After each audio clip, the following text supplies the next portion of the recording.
ginagaya ko lang naman yung ginagawa nila eh. Ano Yes. bang nagpapasuccessful sa kanila? Personal brand nila, credibility, and applying yung mga natututunan din nila dun sa mga mentors nila. Kung wala kang alam at ignorante ka sa napakaraming bagay, maniwala ka sa akin, walang oportunidad na papasok sa'yo. Welcome sa aking pinakaunang podcast, Ride with a Lady Boss. Ayan, napakaswerte ko naman. Grabe ang ganda ng sasakyan mo, Lady Boss Nicole. Congratulations Ang ganda pala ng ng loob ng Alphard. Very luxurious and at the same time, feeling mo talaga VIP ka. Alam mo, isa ito sa mga pangarap ko. Talaga? Pangarap mo bang kotse talaga to? Pangarap ko to. Bakit? Pangarap ko kasi feeling ko kapag sasakay ako dito, feeling ko mayaman na ako talaga. Oo nga, lakas makayaman eh. Lakas makayaman, Iba yung lakas feel eh. makasosyal. Pero anyway, pag-usapan natin is tungkol sa... Negosyo. Oh, sige, game. Yes, kasi guys, kasama ko lang naman ang #1 business coach, business mentor ng Pilipinas. Ang nag-iisang boss, ang pinakamalaking boss natin, si Boss RDR. Ayan, thank you so much. And it's a pleasure to be here. Ayan, makakasama ko ang nag-iisang lady boss. Siyempre, ano pa ba pag-uusapan natin? And samantalahin na natin, sobrang galing sa negosyo ni Boss RDR. Sobrang likot ng utak niya, so sobrang galing niya guys. Napapodcast ako.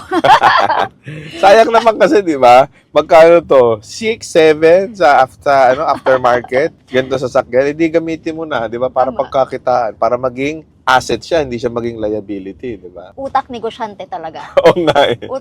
Ganyan lang ang mga utak negosyante talaga. Ang Ah. sarap lang boss, no? When you surround yourself sa mga ganyang, business-minded people, ganyan mag-isip. Kasi totoo yun eh, community helps talaga. No? Malaking tulong yung group of people na pwede mong pagkunan ng inspiration, pagkunan mo ng mga ideas. And then ang pinaka-importante is pagkukunan mo ng principle sa buhay. Totoo. Kasi life is all about experiences. Yung mga taong punong-puno ng experiences, especially experiences towards success, sila talaga yung makakatulong sa'yo to go to your next level sa buhay mo. Totoo, boss. Bago ako magsimula ng mga questions, I'd like to share lang, kasi nandito na nga tayo sa community eh. I-share ko lang kung paano ko ba talaga biglang napalago yung negosyo, maliban sa effective yung mga products ng Whiten. Oo nga, paano mo ba napalaki yan? Naaalala mo na first interview ko noong November? Last year. Yeah, last year, yes. Ilang branches ka na nun? Sabog. Half ang nadagdag. Parang more than 10 ang nadagdag ngayon. Okay. In 1 year lang ng me surrounding myself sa community mo, sa networks, talagang nag-invest ako sa networks. Right network ha? And nag-invest ako sa personal brand ko. Yes. And nakinig ako doon sa mga tao na makakatulong sa akin mapalago yung negosyo ko. Number 1 dyan, yung personal brand ko raw, sabi nila. Katulad nyo, yung ginagaya ko lang naman yung ginagawa nila eh. Ano Yes. bang nagpapasuccessful sa kanila? Personal brand nila, credibility, and applying yung mga natututunan din nila dun sa mga mentors nila. Correct. So, what happened nung ginaya mo? Ang laki ng changes sa company ko, nag-grow talaga exponential. Ang Hindi, laki kasi ng sabi growth. ng iba, di ba, parang hindi naman maganda mangopya ka o manggaya ka. Sa palagay mo, wala ka bang guilt or shame feeling dahil kinopya at ginaya mo lang kami? Wala. Kasi actually, hindi mo na sila kailangan gayahin kasi tuturuan ka na nila. Sasabihin na nila yung success formula, kung Oo. paano nila ginagawa. Yung ginagawa nila ngayon, ano ba talaga ang sikreto, bakit naging successful. Kahit hindi mo sila gayahin, pipilitin ka nila, tuturuan ka nila. Yun yung nagagawa ng tamang circle of friends, di ba? Yes. Na, kumbaga, they will teach you, they will let you know kung ano yung mga dapat gawin, mga tamang processes, systems, structure, para maging successful ka sa kung ano mang bagay yung gusto mong gawin, di ba? Tama, boss. Kasi sa totoong buhay, okay lang naman mangopya, okay lang manggaya. Ako, I truly believe sa pagkukuha natin ng inspiration sa mga successful na. Kasi totoo nga naman bakit ka pa mag-iisip ng komplikadong mga bagay or bakit ka pa magre-reinvent kung meron ng system in place na nagwo-work na? Exactly. Oo. Tama, boss. At saka dapat matalino ka sa paggaya. Hindi ka lang gaya ng gaya. And kapag gagaya ka, improve mo na rin. Huwag namang gayang-gaya. I-next level mo na yung paggaya mo para Correct. lalo kung nagsisimula ka, no? Correct. Kailangan mo talaga ng effort eh. Kailangan mo talaga mag-isip. Yes. Kailangan mo ng tamang tao. Yes. And boss, mention ko na yung community natin. Yan. Nako, I'm truly honored and very happy, grateful, boss. Minelcome mo ako sa Growth Circle International. Overqualified Grabe, ka nga eh. Sa totoo lang eh. Bukod sa face, meron pang datong, di ba? Oh. Alam nyo si Lady Boss Nicole, no? Siya siguro yung epitome of a successful woman. Why? Thank you, boss. Isa sa mga nagustuhan ko sa'yo is, of course, kitang-kita nyo naman, physically fit. Inaalagaan niya yung katawan niya. Self-care, importante yan, di ba? Yes. So, hindi lang naman ang success tungkol lang sa pera eh. Pagkakamali kasi ng marami, pag sinabing successful, mayaman. Hindi lang tungkol sa mayaman ang successful. Yung healthy ka, nakakakilos ka ng magaang, maluwag ang pakiramdam mo, wala kang iniindang sakit. Success na yun for me. So, ikaw yun. Pangalawang bagay na nagustuhan ko sa'yo, Lady Boss, is ang relationship mo sa family mo talagang ikaw ang breadwinner. Yes, Ikaw ang boss. nagtataguyod sa kanila, ikaw ang nagpo-provide sa kanila ng opportunity. Alam mo, ang sarap sa pakiramdam na yung, kagaya ngayon, katabi kita, no, na alam ko kung saan ka nang galing from talagang maglulupa. Sabihin natin na manlulupa, magpuputik. Kaya nga, 'di ba? Tapos ngayon ikaw ang tumataguyod sa pamilya mo. So that's success also eh, 'di ba? Bukod doon, mental. Grabe ho si Lady Boss Nicole. Naku, kung alam niyo lang. Grabe ho 'yan. Pagdating sa self-development ay lagi pong present 'yan. Hindi uma-absent 'yan sa lahat ng mga mentorship, trainings, mga coaching session, mastermind session. Never kong nakitang wala ka doon. Pag may malaking event tungkol sa makakadagdag sa value mo as a person, lagi kang nandun. Seminarista, boss. Oo. Bakit? Ako, I believe, boss, if you stop learning, you stop growing eh. Exactly. Yan ang fuel ko to move forward. Mm. And feeling ko, the more that I learn, the more that I earn, and the more that I help more people. Ang galing ng principles na yun, no? Oo. The more you learn, the more you The more I earn, earn. and the more you makaka-contribute ka sa Makaka-contribute mga ako. tao. Kasi kung wala kang alam, tanga-tanga ka na, Mm-mm. tapos hindi mo patulungan yung sarili mo, paano ka makakatulong sa ibang tao? Dumagdag ka lang sa kahirapan. Kaya Mm. kailangan mo talaga, lalo, you have to be blessed kapag nagsimula ka sa manlulupa, ika nga, ni boss. Maglulupa. Oo. Maglulupa. You have to be, i-take mo siya ng positive kasi yun na yung yung reason mo bakit gusto mong umangat. Kasi galing ka dito eh. Correct. So, alam ka namang idiktik mo pa yung sarili mo pababa. So, Exactly. paangat lang talaga dapat yun. Tutulungan mo sarili mo. Don't wait for other people na tulungan ka. Kung walang other people to help you, sa akin, wala naman ako network before, boss Correct. na makakatulong sa akin. Kumbaga Lone Ranger ka. Lone Yeah. Ranger. Akala ko ganun ang buhay. Mas Pagalingan, no? Pagalingan. Competition lahat sa akin before Transactional sa akin lahat before Pero napagod ako kasi the more na tulong ka ng tulong sa sarili, tulong ka ng tulong sa ibang tao, and you're not allowing other people to help you. Tama. Nakakapagod. Totoo yan. Tapos, bukod pa dun sa successful, relational, physical, mental, syempre, si Lady Boss natin, successful din yan spiritually. Alam nyo ba, mga boss, na on a regular basis, lagi niyang finifeed ang kanyang spiritual life? Paano yun? Paano mo siya ginagawa? Nag-commit na ako, boss, every day, meditation in the morning, 1 hour. Right.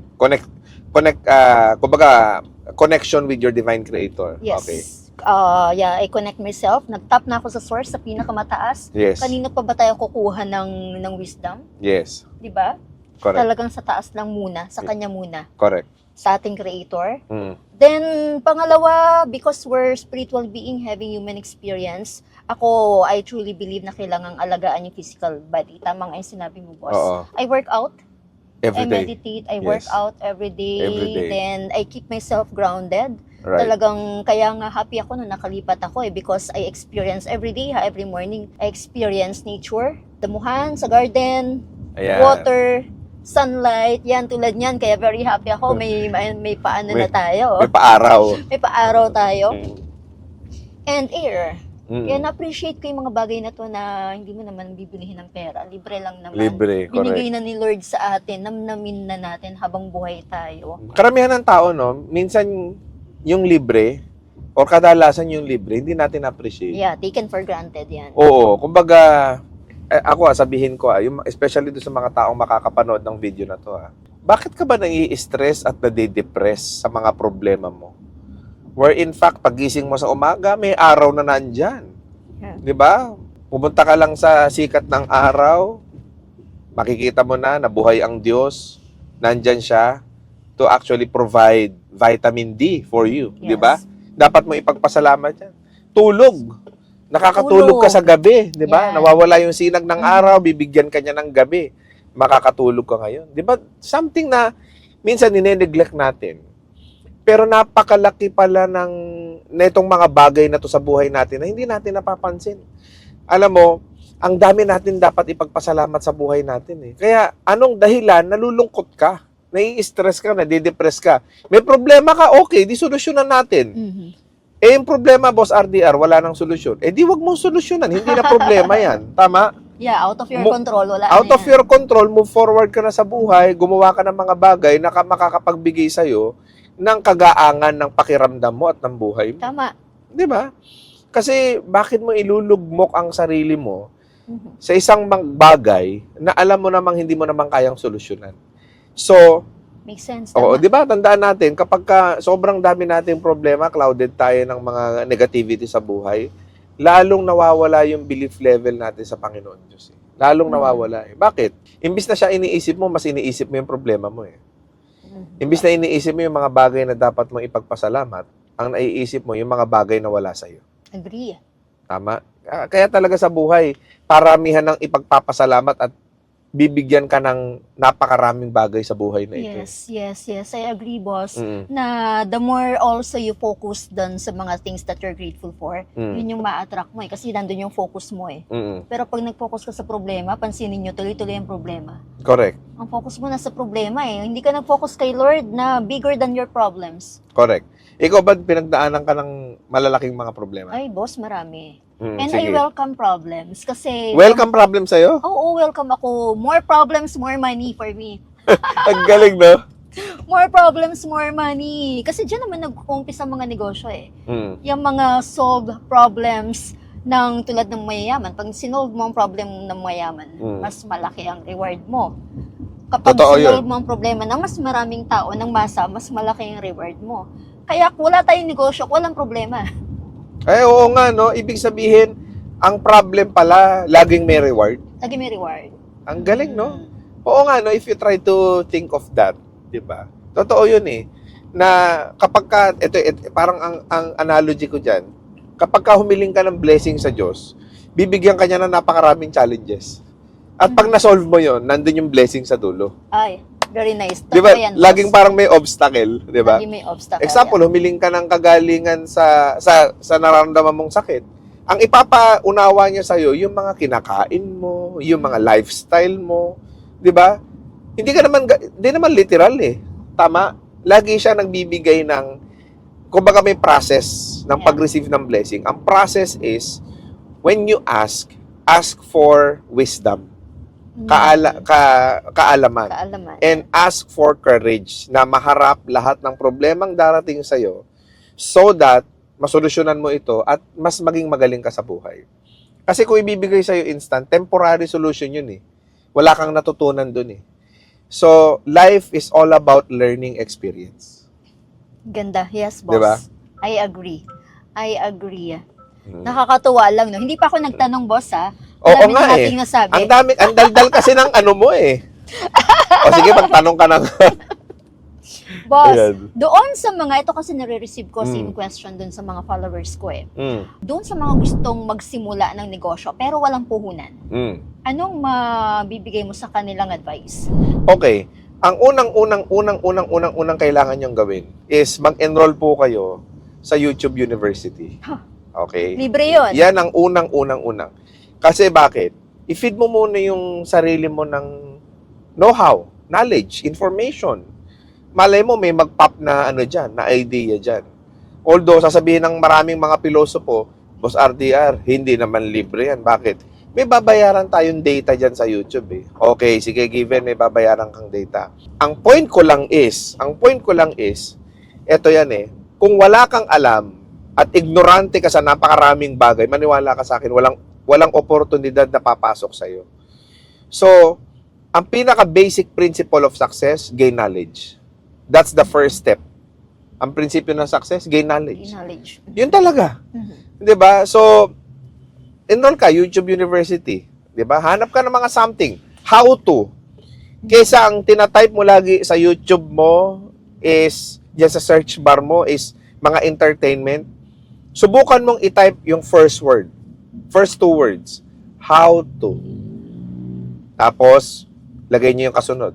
How to make soap at home. How to make lipstick at home. How to make jars at home. Anything na po pwede nyong ibenta at home. Pwede nyong gawin yan. Yeah. Sumunod na libre. Internet lang din ang puhunan. Mag-affiliate kayo sa TikTok. Yeah. Mag-request kayo ng certain percentage doon sa mga TikTok seller. Mag-message kayo sa kanila.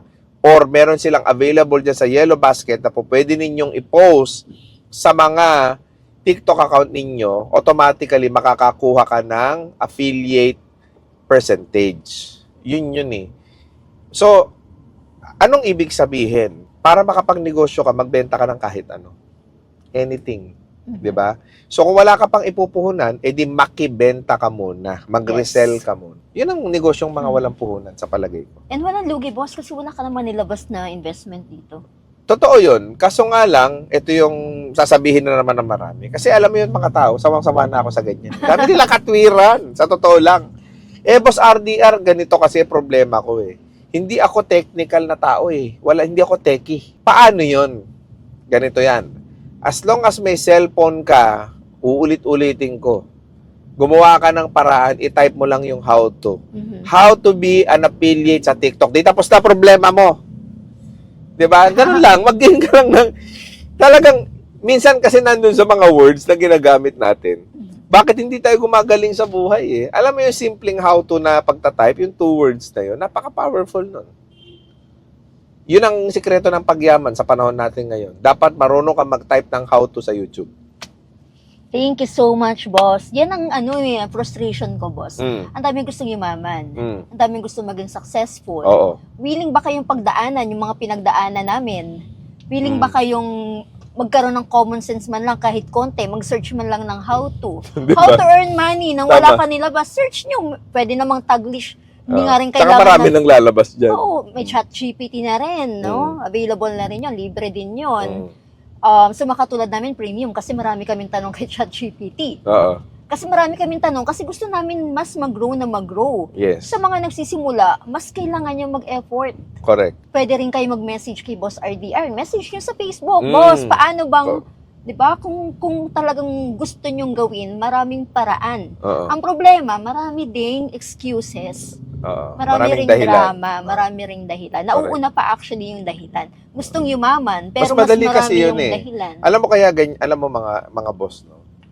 Bakit ganun nga yung mga tao, no? Kung iisipin mo. Kung gusto mo magtagumpay, alam nyo naman na lahat nasa internet na. Alam nyo yan. I mean, hindi tayo nabubuhay sa early 2000, 1990s, 1980s. Alam nyo yan, na nasa internet lang ang pera. Pero bakit hanggang ngayon nakakulong ka pa rin sa trabahong hindi mo gusto? Wherein, alam mo naman kung saan maghahanap ng oportunidad. Sige nga, for a while, itanong mo nga sa sarili mo yan. Alam mo naman na ayaw mo na dyan sa oportunidad na kinalalagyan mo.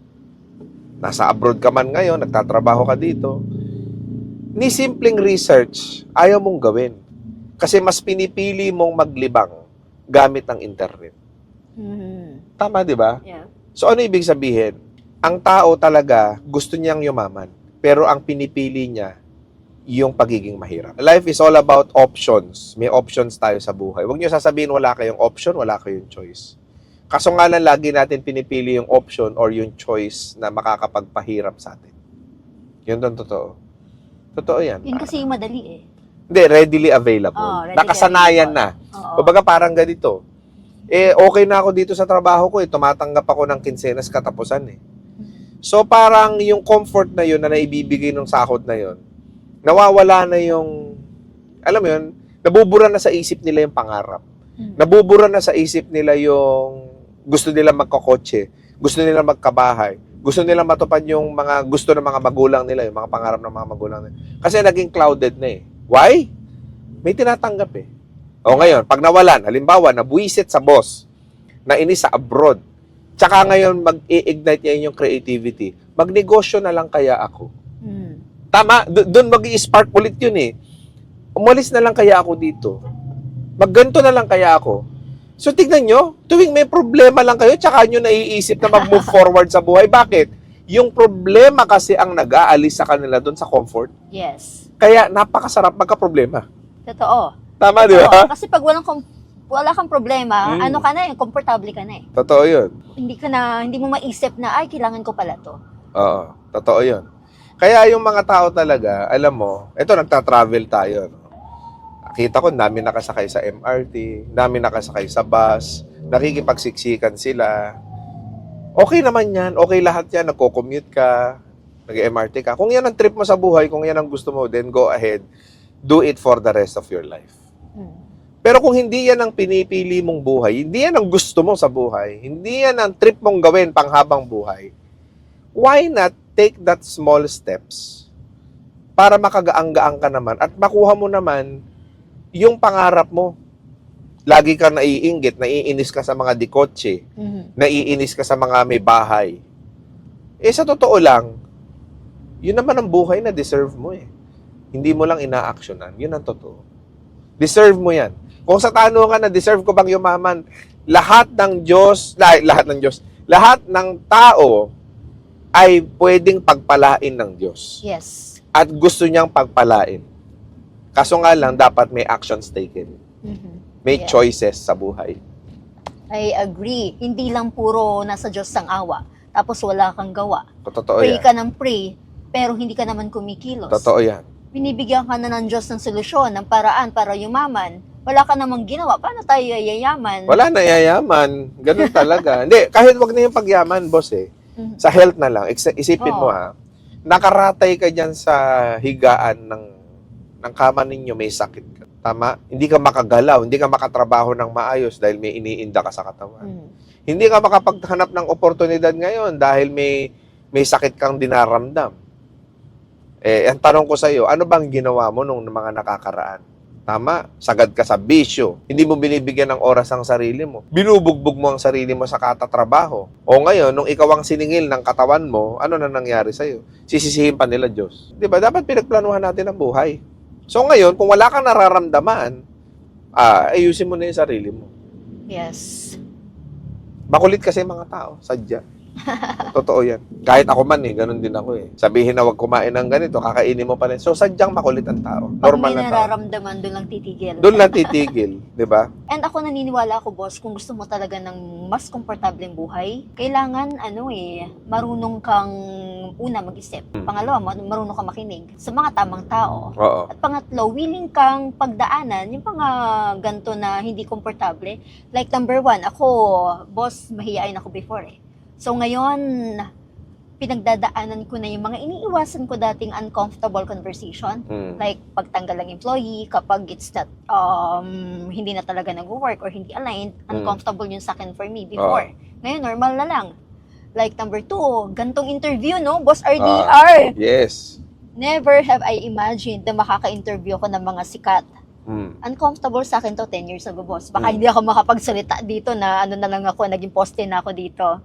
Uncomfortable to sa akin before, pero kailangan ko siyang pagdaanan. Correct. Because I wanna grow myself and I want to help my business. And Totoo number yan. 3, uncomfortable sa akin, syempre mas masarap mag-party, tumambay, manood ng Netflix. Totoo Pero yan. ako, I choose to fuel myself with learnings, wisdom by attending itong mga GCI kahapon. Magkasama tayo, Tama. nag-aaral, GCI community face-to-face, surrounding myself ng mga seminars ng IM Plus community. I read books, boss. Araw-araw din ako pag naliligo, nakikinig ako sa audiobook, YouTube, libre lang yun. Nakikinig ako lagi, araw-araw, dapat may learnings ako. And uncomfortable kaya mag-meditate ng isang buong oras. Nagagawa mo yun? Nagagawa ko because kailangan kong, sabi ko sa sarili ko, if 1 hour na wala kang ginagawa, hindi mo magawa, what more pa kapag binigyan ka na ng mahirap na trabaho? Pag may meditate ka, upo ka na lang, ayaw mo pang gawin, wala ka nang gagawin. Oo. What more pa pag binigyan Gano'n ka ba kahalaga ng yung trabaho? meditation?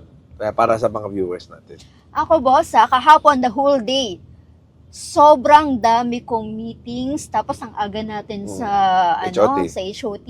Yes. Tapos meron akong core meeting, strategic planning for 4 hours. Ah, After nung meeting natin. okay. Then meron pa akong council meet ng gabi hanggang 10 o'clock kami inabot. Pero yung buong araw na yon, punong-puno ako ng energy. Grounded ako, kalmado ako.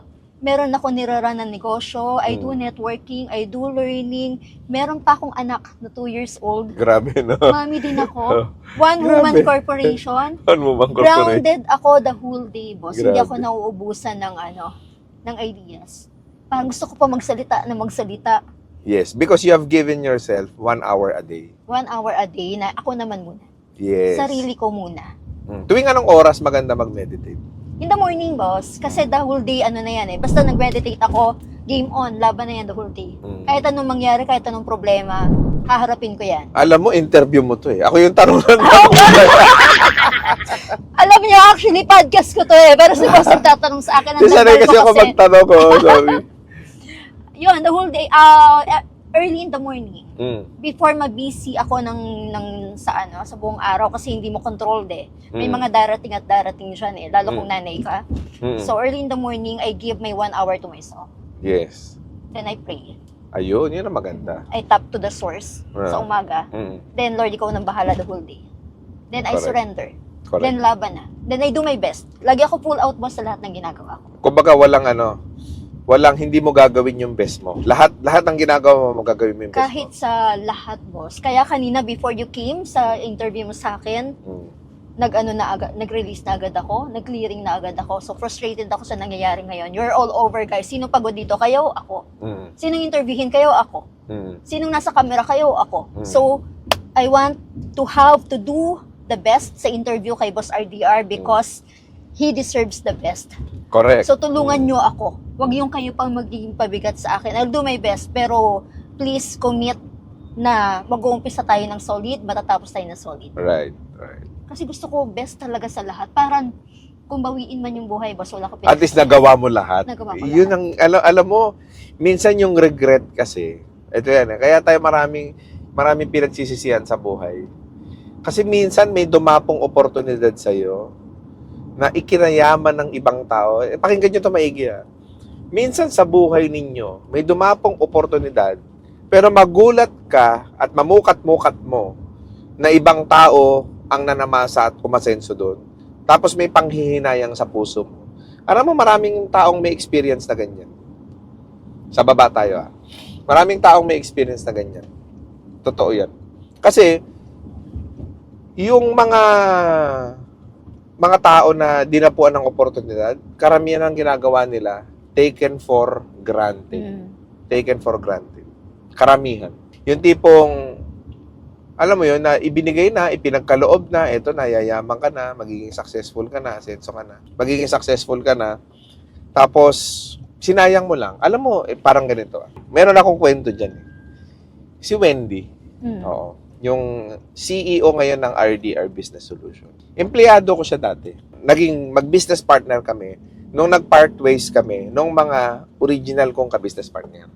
So, ginawa ko, sabi ko, Wendy, tayo na lang tayo ng kumpanya. At this time around, company na natin ito. So, yun na, di tinayo namin. So, nung tinayo namin, meron kaming kapartner. Okay, yung kapartner namin, lalaki yun. Tapos may kapartner pa kaming isa. Artista. Ayan, dahu ang artista na yan. Anyway, artista siya. Okay. So, what happened is, as time goes by, kaming dalawa ni Wendy, talagang, grind kami. Trabaho, walang Christmas, walang New Year, walang mahal na araw, lahat ng holidays, tinatrabaho pa rin namin. Actually, up to until now, ganun pa rin ang work ethics namin.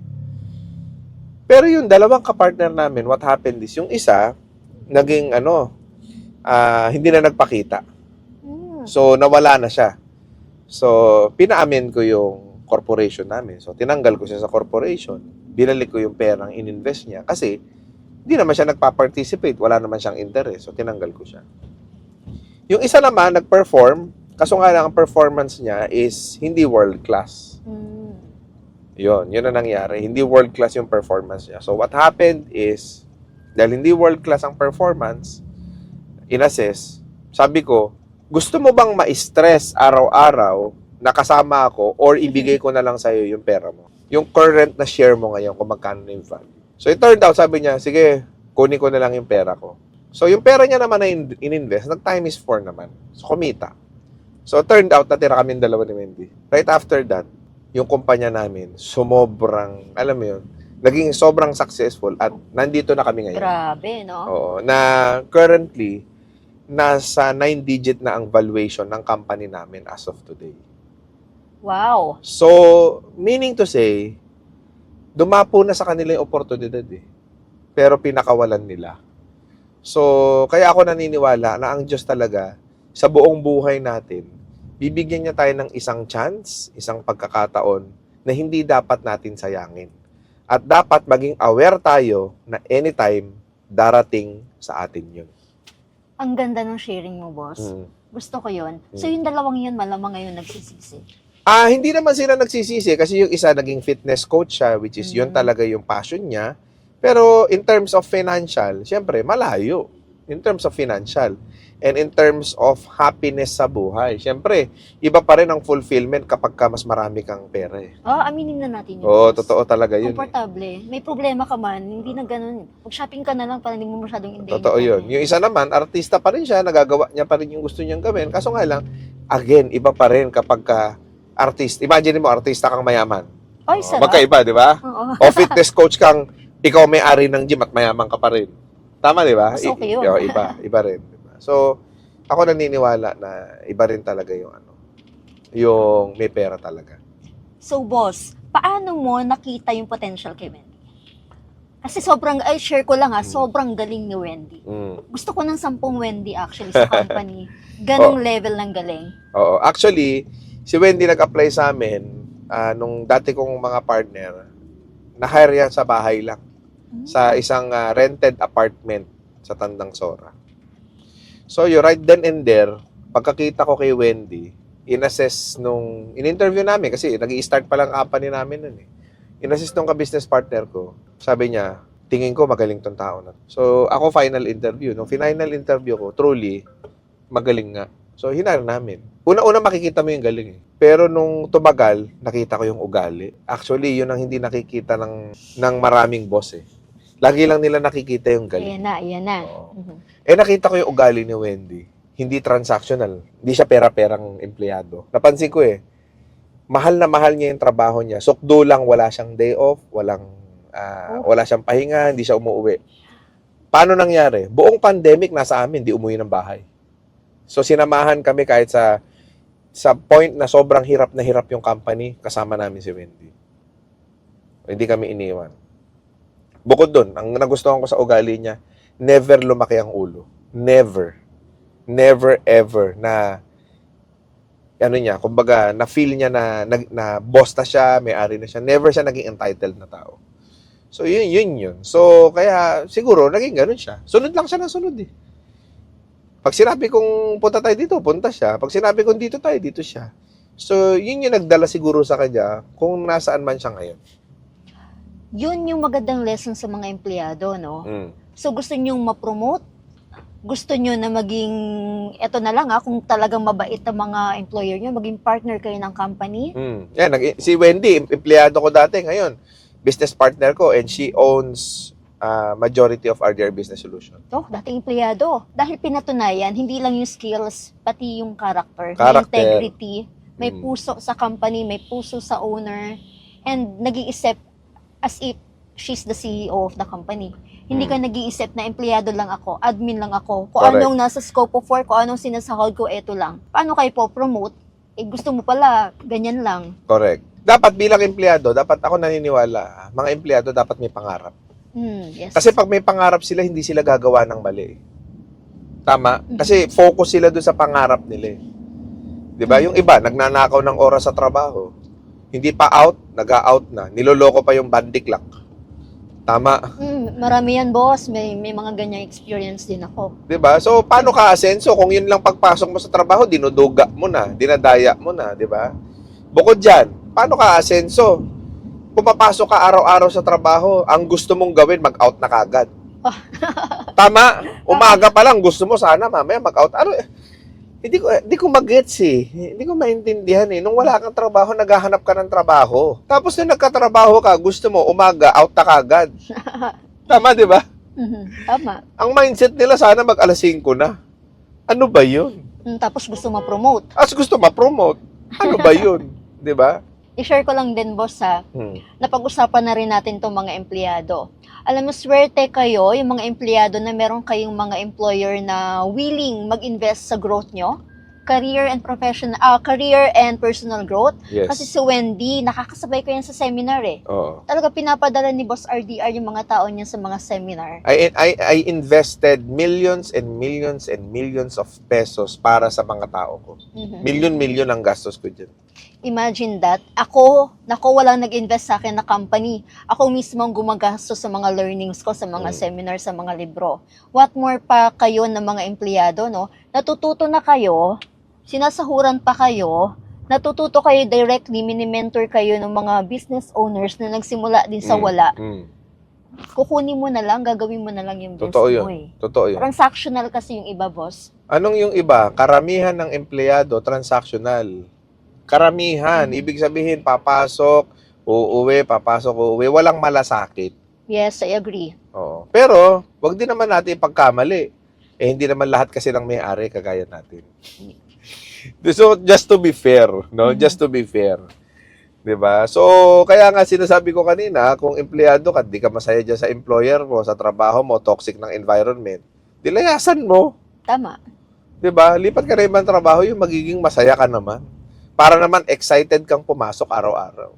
Yes, yes. And pili kayo ng company na align sa vision and mission nyo, sa goals nyo, Sa buhay. sa buhay nyo. Nakakatuwa, guys. Nako, punong-puno kami ng energy, punong-puno kami ng willingness to share. Lalo na si Boss RDR, grabe. Hindi ko rin nga alam kung sino dito yung nag-i-interview. Kasi ako tinatanong. Ikaw to eh. Hindi, kwentuhan na lang. Pero grabe ang learnings natin kay Boss RDR. Kahit siguro abutin tayo ng gabi sa biyahe. Ay, di tayo mauubusan. Hindi mauubusan. Kasi talagang si Boss giver yan eh. Giver yan, subok ko yan. Talagang yan, gusto lang magbigay na magbigay. Kaya siya blessed. Alright. Binibless karamihan sa taong nakikilala ko dun sa mga big time na mga milyonaryo dito sa Pilipinas. They are giver in nature. Giver talaga. Giver talaga. And pag nagbigay, walang inaantay na kapalit. Corrected by. And very humble. Grabe, guys. Ganun ata talaga, boss, kayo mayayaman, no? Napaka-humble. Ikaw tong mayaman eh. Huwag kayo maniniwala, mas mayaman sa akin to.